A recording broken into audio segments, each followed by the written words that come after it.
boom, mommy, mommy, mommy. I'm like, yo, what is that? Muévelo, muévelo. Qué sabroso. Muévelo, muévelo.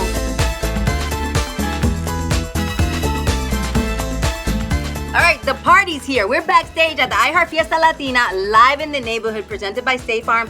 And we're here with the Black Eyed Peas. Yo, what's up? Oh my God, how are you? Oh my God, I'm so happy you guys made it back here. I kept asking, I'm like, when are they coming? When are they coming? Today we're talking all about, neighborhood, community.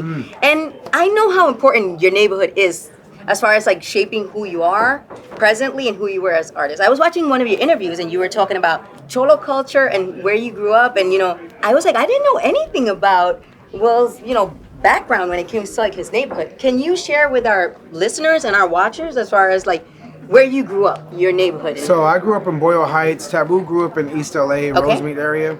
So and Apple grew up in the Philippines, which is like they have some Spanish blood in them as well.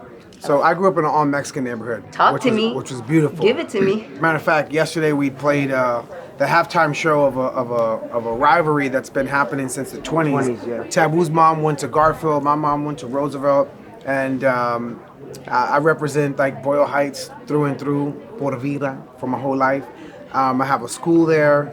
In partnership with LAUSD, we serve about 15,000 students with robotics and computer science skill sets. I started in 2008 with just 65 students, and we love the communities that we come from. Apple has schools in the Philippines. When I had my one school, Apple went up there, and I was like, yo, I got like 100 schools. I'm like, damn, bro. So, we really just love where we come from, and with our success, go back to the communities that we come from, and try our best to help transform and develop. When they say underserved communities and underdeveloped communities, I like to look at that word seriously and identify who the developers are. And if the developers aren't stepping up, how can we be developers? How can we be the servers that serve our communities, especially the ones that are underserved? So yeah, and also inspiring the kids, seeing Talk to me. different kids from East LA, from Boyle Heights, representing from rival schools, coming together on the field, performing, and seeing us as a conduit of hope and inspiration. Coming from the backgrounds that we come from, being able to share light through music, through art, but ultimate inspiration and how we give back to our communities and be those beacons of hope and inspiration. Yeah, and we try to pay it forward. I was helped by someone else's generosity, so we just try to pay it forward and give opportunity to kids like me. I was sponsored as a kid from the Philippines, brought to the U.S., met these guys, so we're paying it forward. He's humble. He's like Bob Marley of the Philippines. He's huge. I know this, but he's just downplaying it. Yeah, he's like, listen, I'm not trying to gas up on you two. When we're in the Philippines, we're just Apple the App friends. Yeah. Talk to me about. Stop. We're in the Philippines. They're like, who are these two? Yeah. Where's Apple the App?